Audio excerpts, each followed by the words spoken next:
예수님께서 십자가의 죽음을 앞두시고 제자들에게 이제 내가 곧 너희를 떠날 것이다 이렇게 말씀하시게 되자 제자들의 마음에는 근심과 걱정으로 가득 차게 되었습니다. 3년 반 동안이나 예수님을 따라다니면서 기적과 말씀의 현장에 함께 있었는데 믿고 의지하던 예수님이 떠나신다고 하니까 이제 우리는 어떻게 살아야 하나 하는 근심으로 그들의 마음이 심란하게 되었던 겁니다. 예수님은 그런 제자들을 위로하시기 위해서 너희는 마음에 근심하지도 말고 두려워하지도 말라 이런 말씀을 주십니다. 그런데 예수님께서 제자들에게 주신 이 위로의 말씀은 오히려 제자들이 내일 십자가의 죽음을 당하셔야 하는 예수님에게 해야 하는 말일 수 있습니다. 주님, 하나님이 함께 하셔서 십자가의 고통을 이기게 하실 줄로 믿습니다. 저희가 남겨진 사명 잘 감당하겠습니다. 저희 걱정하지 마시고 십자가의 죽음을 잘 이기시길 기도합니다. 라고 말입니다. 그러나 당장 내일 십자가의 고통과 죽음을 맞이하실 예수님이 오히려 제자들을 위로하는 상황이 벌어진 것입니다. 자신들의 근심에만 몰두한 제자들은 예수님이 겪어야 할 십자가의 고통과 죽음을 미처 헤아리지 못한 것입니다. 우리도 마찬가지입니다. 자신의 근심에 몰두하게 되면 예수님의 마음을 알지 못하게 되고 주님께서 부탁하신 사역이 보이지 않게 되는 것이죠. 근심이라고 하는 말은 본래 목을 조르다, 나누어지다 라고 하는 뜻이 있는데 근심이 우리 속에 스며들기 시작하면 우리의 마음은 나누어지기 시작하고 그래서 신앙생활 하면서도 갈등하게 됩니다. 믿음에 집중하지 못하게 되는 것이죠. 그러므로 하나님께서는 우리가 근심하고 염려하는 삶을 기뻐하시지 않는 것입니다. 하나님께서는 성경을 통해서 염려하지 말라, 두려워하지 말라, 왜 의심하였느냐 이렇게 말씀합니다. 누가복음 12장 25절은 너 중에 누가 염려함으로 그 길을 한 자나 더할 수 있겠느냐는 말씀이 있죠. 우리는 해봐야 소용없는 그 무익한 근심을 한다는 말입니다. 잠언 17장 22절은 마음의 즐거움은 양약이라도 심령의 근심은 뼈를 마르게 한다라고 말씀합니다. 우리가 하는 근심이 우리의 몸과 마음을 상하게 만드는 것입니다.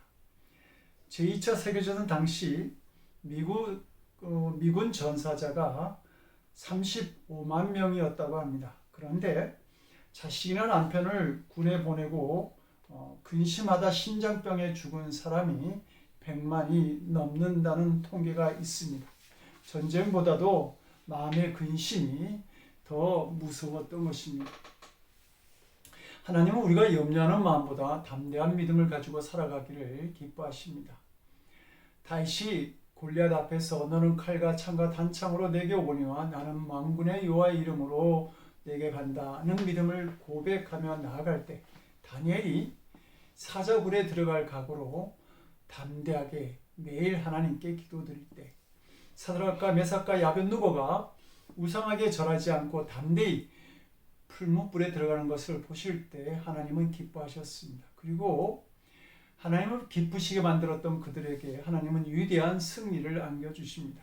다윗에게는 골리앗을 이기는 승리를, 다니엘은 사자굴에서 나와 크게 쓰임받는 은혜를 주셨고 사드락과 메삭과 아벳느고는 풀무 속에서도 건짐을 받고 하나님이 그들과 함께 하신다라고 하는 확증을 5인자들로 보게 하셨습니다.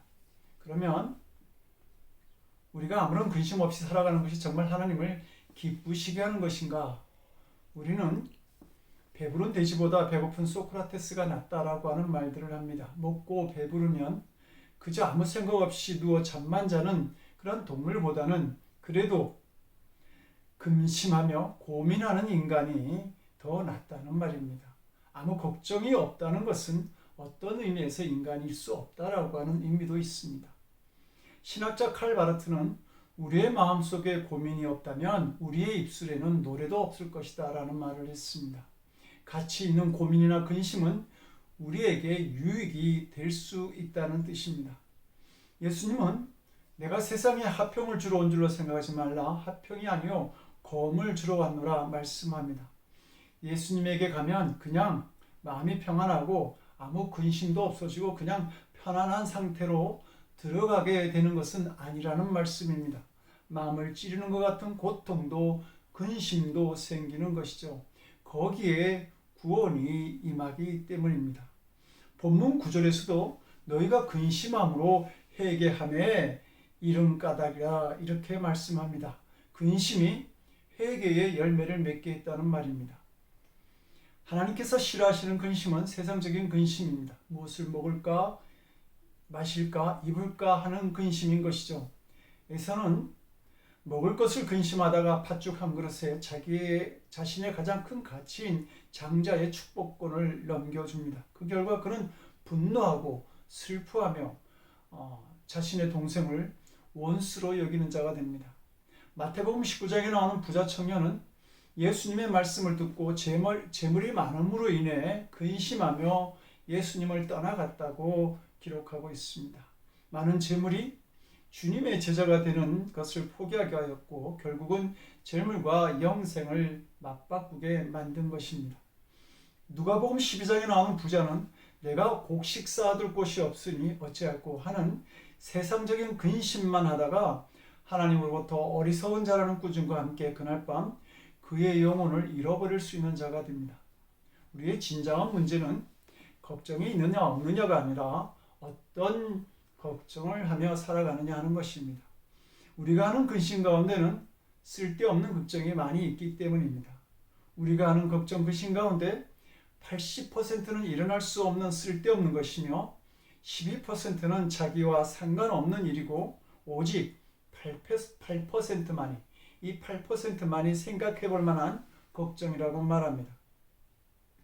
미국의 포지티브 클럽에서는 아무 필요도 없는 92%에 해당하는 7가지 걱정을 정리하였는데 첫째, 지난 일에 대한 걱정, 두 번째, 있지도 않을 일에 대한 걱정, 세 번째, 자기 뜻대로 되지 않는다고 하는 걱정, 네 번째, 자기를 내세우려다 보니 생기는 걱정, 다섯 번째, 남을 믿지 못하는 걱정이 있고 여섯 번째, 날씨 때문에 하는 걱정, 그리고 마지막으로 일곱 번째, 병들까 하는 걱정이 있다고 합니다. 그런데 성경은 생각해 볼 만한 그 8%의 근심마저도 다 하나님께 맡겨버리라고 그렇게 말씀합니다. 그러므로 내일을 위하여 염려하지 말라.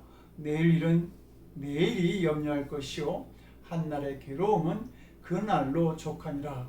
이렇게 말씀하시죠. 하나님께서 다 결정하시고 해결하실 근심을 붙들고 살 필요가 없다는 말씀입니다. 우리는 무엇보다 하나님께서 기뻐하실 수 있는 근심을 할 수 있어야 합니다. 오늘 본문을 보면 고린도 교인들도 걱정을 했다, 근심을 했다고 말씀합니다. 그런데 바울은 그 근심을 잘했다, 그 근심이 너희의 구원을 이루었고 그 근심이 너희를 깨끗하게 했고 그 근심이 너희들을 복되게 하였다고 말씀합니다. 우리의 구원을 이루고 우리의 영혼을 깨끗하게 만드는 이런 근심을 우리가 할 수 있어야 합니다. 고린도 교회는 사도 바울이 2차 전도 여행할 때 1년 6개월 동안 수많은 노력 끝에 어렵게 설립된 교회였습니다. 그런데 눈물로 기도하며 세운 이 고린도 교회가 바울이 떠난 후에 파벌이 벌어지고 소송이 일어나고 그리고 우상제물을 먹어야 되냐 마냐야 하는 문제, 또 예배는 어떻게 드려야 되는가, 부활이 있는가 없는가, 바울이 사도의 권위를 가지고 있는가 없는가 하는 이런 어떤 문제 등으로 인해서 큰 어려움을 겪게 되었습니다. 이 소식을 들은 바울은 고린도 교회를 사랑하는 것만큼이나 무척 마음이 아팠습니다. 그래서 바울은 그들을 사랑하는 마음으로 책망하는 편지를 써서 보내게 됩니다. 그러나 바울은 편지를 보내고 나서 오히려 큰 걱정을 하게 되죠. 저들이 이것을 어떻게 받을까? 오히려 역반응을 보이면 어떻게 될까? 사람들이 이 책망을 듣고 교회를 떠나가면 어떻게 하나? 그래서 고린도후서 2장 4절에 이렇게 말을 합니다. 내가 큰 눌림과 걱정이 있어 많은 눈물로 너희에게 쏟노니 이는 너희로 근심하게 하려 한 것이 아니고 오직 내가 너희를 향하여 넘치는 사랑이 있음을 너희로 알게 하려 함이라. 그런데 감사하게도 고린도 교회 교인들은 이 사도 바울의 책망을 기쁘게 받아들였습니다. 고린도 교인들은 바울의 편지를 받고 자기들의 삶과 죄, 믿음에 대한 근본적인 질문을 하게 됩니다. 그리고 이런 죄에 대한 근심이 결국 그들로 하여금 전인적인 회개를 하도록 만들고 있죠. 그들은 애통하였고 회개하며 다시 경건해지고 서로 화해하였습니다. 이것을 본 바울은 9절에서 참 기뻤다고 고백합니다. 거룩한 근심이 기쁨으로 바울에게 돌아온 것입니다. 11절은 고린도 교회 성도들의 거룩한 근심이 7가지의 믿음의 열매로 돌아왔음을 기록하고 있습니다. 자신들이 잘못된 것을 심각하게 받아들이고 이제는 그것을 바로잡고자 하는 간절함으로, 두 번째는 자신들의 잘못을 인정하고 바울에게 겸손한 사과와 용서를 구하는 변명으로, 세 번째는 교회의 부패와 대적하는 자들에 대하여 분노함으로, 네 번째는 자신들의 죄를 보면서 하나님의 진노와 심판에 대하여 두려워 또는 두려움으로, 다섯 번째는 자신들에게 희생으로 복음을 심어준 바울과 그 복음을 위해 사랑으로 십자가를 진 예수님에 대한 사모함으로, 여섯 번째는 바울의 교훈을 지키고 바울의 사역에 동참하기 위해 복음을 증거하는 열심으로, 일곱 번째는 복음에 합당하지 못하여 교회에 덕스럽지 못하고 하나님께 욕을 돌리는 사람들에 대하여 단호하게 책망하고 교회법에 따라 보람으로 고린도 교인들은 근심에 대한 거룩한 열매를 맺게 된 것입니다.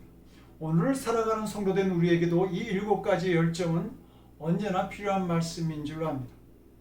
여러분에게는 하나님께서 기뻐하실 만한 거룩한 근심이 있는지요?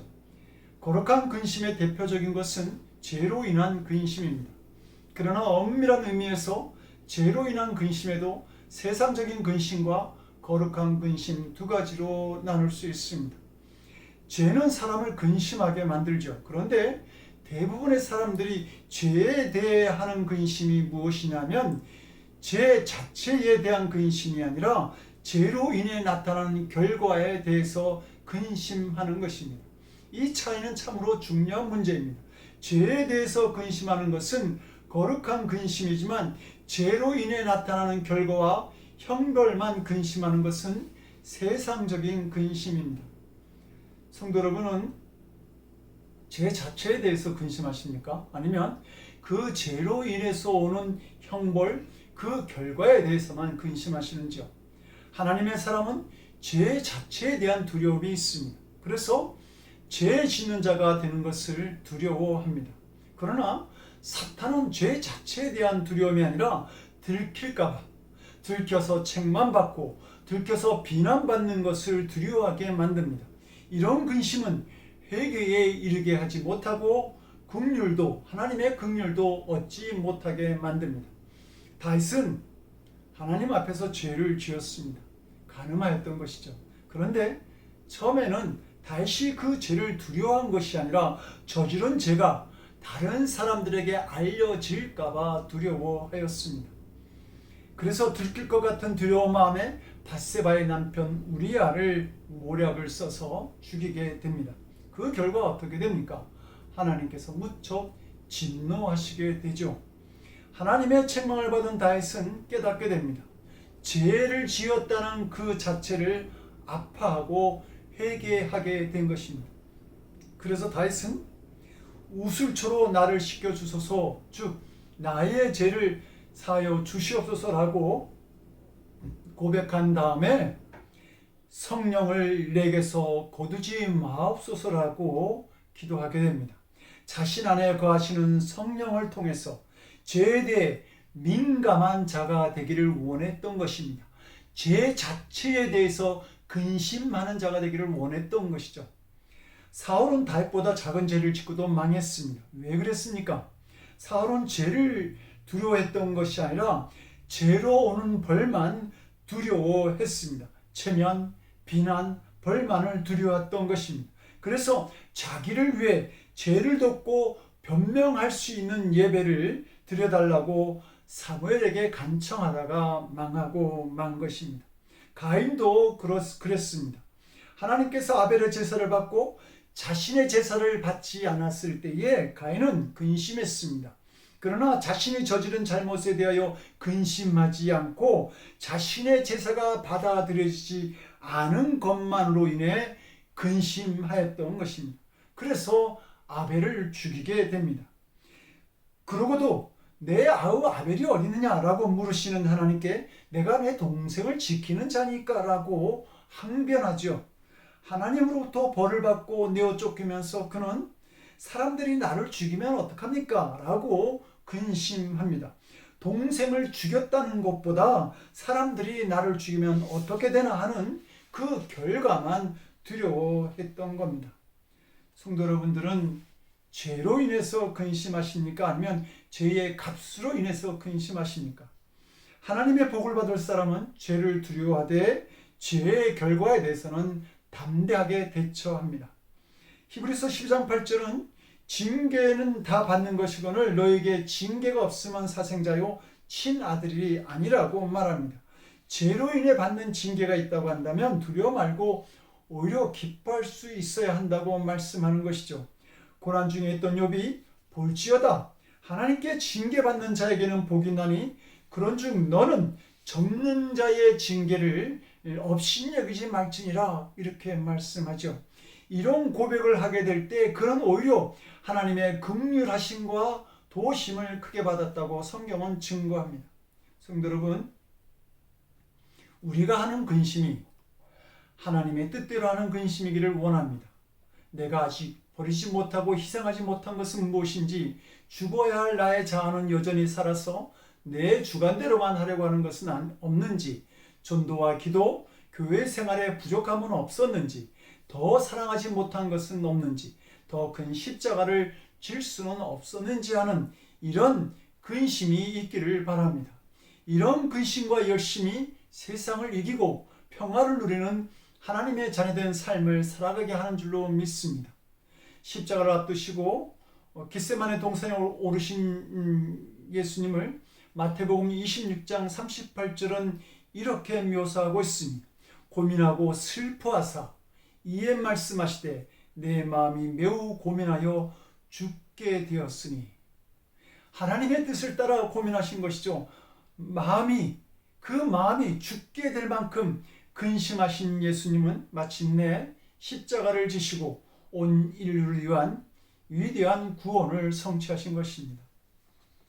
신학교를 다니면서 드리던 예배 중에 아직도 잊혀지지 않는 예배가 있습니다. 제가 다니던 감신에서는 목요일 아침 종교성이 채플에 모여서 예배를 드렸습니다. 순서에 따라 예물을 드리고 봉헌위원이 봉헌함을 들고 앞으로 나가면 종교성이 일어나서 내게 있는 모든 것을 아낌없이 바치네라는 찬송을 합니다. 그날도 예배 때 일어나 봉헌 찬송을 부르는데 옆에 있는 선배가 그 찬송을 내게 있는 모든 것을 아낌없이 바치네라고 하는 것이 아니라 내게 있는 모든 것을 아깝지만 바치네 이렇게 개사해서 부르는 겁니다. 웃기기도 하고 불경건하게 느껴지기도 했지만 그 선배의 고민도 느껴졌습니다. 신학생이 주일 본교에서 헌금을 하고 또 목요일 헌금을 하는 일이 부담이 될 수도 있었을 것입니다. 특히 지방에서 올라온 기숙사생은 기숙사비도 내야 하고 타지에서 생활도 해야 하니 경제적으로 더 힘든 생활을 했던 것이죠. 그 선배가 그러했습니다. 그럼에도 불구하고 가난한 신학생이 그 젊은 날 유머스럽지만 솔직한 그 고백의 찬송 속에서 아깝지만 드려야 한다는 그 믿음이 거룩한 근심은 아니었나 하는 생각을 해보게 되는 것입니다. 본문 10절은 하나님의 뜻대로 하는 근심은 후회할 것이 없는 구원에 이르게 하는 회개를 이루는 것이요 세상 근심은 사망을 이루는 것이라고 말씀하고 있습니다. 구원이라는 말은 지옥으로부터 하나님의 나라에 가는 뜻도 있지만 히브리어로 된 구원 쇼조는 병든 것을 낫게 하고 망한 자리에서 일으키신다는 뜻도 있습니다. 우리가 하나님의 뜻대로 근심하게 되면 하나님께서 직접 내 삶에 개입하셔서 풍파도 잔잔하게 하시고 내 삶의 문제를 해결해 주시는 은혜도 누릴 수 있게 되는 것입니다. 느헤미야는 예루살렘 성읍이 불타고 황폐해진 것에 대해서 깊은 근심을 하고 얼굴이 수심에 가득 차게 되죠.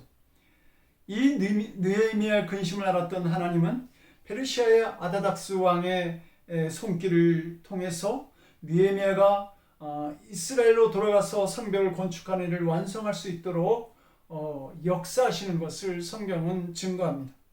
베드로는 예수님을 부인하고 저주했지만 주님의 말씀을 따라 근심했기에 하나님 앞에서 회개하고 구원을 얻게 됩니다. 그러나 유다는 자기 생각대로 인간적인 방식을 따라 근심했기에 현실 문제 앞에서 후회하다가 멸망하고 말았습니다.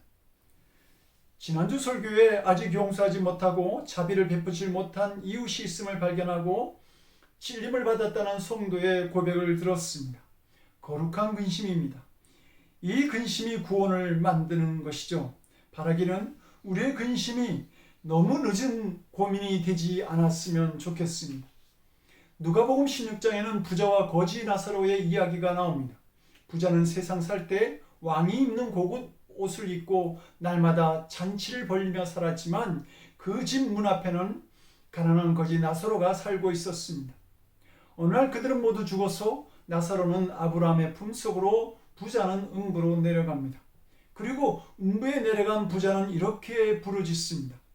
아버지 아브라함이여, 나를 긍휼히 여기사 나사로를 보내어 그 손가락 끝에 물을 찌고 내 혀를 서늘하게 하소서. 내가 이 불꽃 가운데서 고민하나이다. 내가 이 불꽃 가운데서 고민한다고 말합니다. 근심해야 하는 때를 놓친 부자가 너무 늦은 고민을, 너무 늦은 근심을 지금 하고 있는 것이죠. 바울은 두 번째로 감옥에 갇히게 되었을 때 첫 번째 감옥에 있을 때와 다르다는 것을 알게 됩니다. 사람들이 자신의 곁을 떠나면서 외로움을 느끼게 됩니다. 겨울을 앞둔 감옥은 추웠고 그의 몸은 쇠약해져 갔습니다. 그런 상황에서 바울은 자신의 죽음이 가까이 왔음을 알게 됩니다. 그리고 믿음의 아들 디모데에게 편지를 보내게 되죠. 그 편지 마지막 부분에서 바울은 이렇게 고백합니다. 나는 선한 싸움을 싸우고 나의 달려갈 길을 마치고 믿음을 지켰다라고 말입니다. 죽음을 앞둔 이 노쇠한 신앙인의 고백에서 이 세 가지를 잘 하기 위해서 선한 싸움을 싸우고 달려갈 길을 마치고 믿음을 지키는 이 세 가지를 잘 마치기 위해서 그는 얼마나 많은 근심을 했을까 하는 생각을 해보게 됩니다. 그런데 그 다음 절에 그는 이렇게 고백하죠. 이제후로는 나를 위하여 의의 면류관이 예비되었으므로 주 곧 의로우신 재판장이 그날에 내게 그 의로운 면류관을 주실 것이니라. 성도의 삶에 이보다 귀한 승리의 노래는 없는 줄로 믿습니다. 하나님의 뜻을 구하며 근심 중에 살아갔던 바울은 마지막 때에 받을 위대한 면류관의 찬양을 부를 수 있었던 것입니다. 성도 여러분, 여러분들이 하는 근심이 잘 사는 삶, 자신의 체면을 세우는 삶을 위한 근심이 아니라 바르고 깨끗하며 거룩하고 진실된 삶을 위한 근심, 복음의 확장과 하나님 나라의 성취를 위해 근심하는 삶을 살아갈 수 있기를 원합니다. 나는 무엇을 버렸는가? 나는 무엇을 희생하지 못했는가? 나는 무엇을 포기하지 못했는가 하고 말입니다. 도종환 시는 그의 시 흔들리며 피는 꽃에서 말하죠. 흔들리지 않고 피는 꽃이 어디 있으랴? 젖지 않고 피는 꽃이 어디 있으랴? 바람과 비에 젖으며 꽃잎 따뜻하게 피었나니 젖지 않고 가는 삶이 어디 있으랴?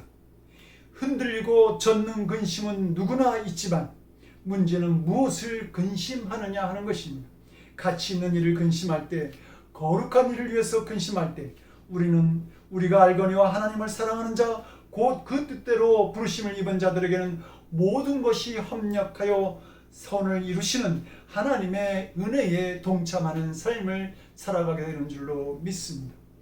하나님의 뜻대로 하는 근심을 통해서 주님의 인도하심을 받고 하나님의 은혜를 경험하는 삶을 살아가는 모든 성도들이 될 수 있기를 주님의 이름으로 간절히 기도드립니다. 기도하시겠습니다. 전능하신 하나님, 우리가 주님의 일로 근심하는 자들이 되기를 원합니다. 그리하여 주님 주신 사명 더 크게 감당함으로 세상 근심은 잊어버리고 더 큰 주님의 은혜와 기쁨에 참여하는 저희들이 될 수 있도록 주님 우리를 도와주시옵소서. 우리 주 예수 그리스도 이름 받들어 간절히 기도드리옵나이다. 아멘.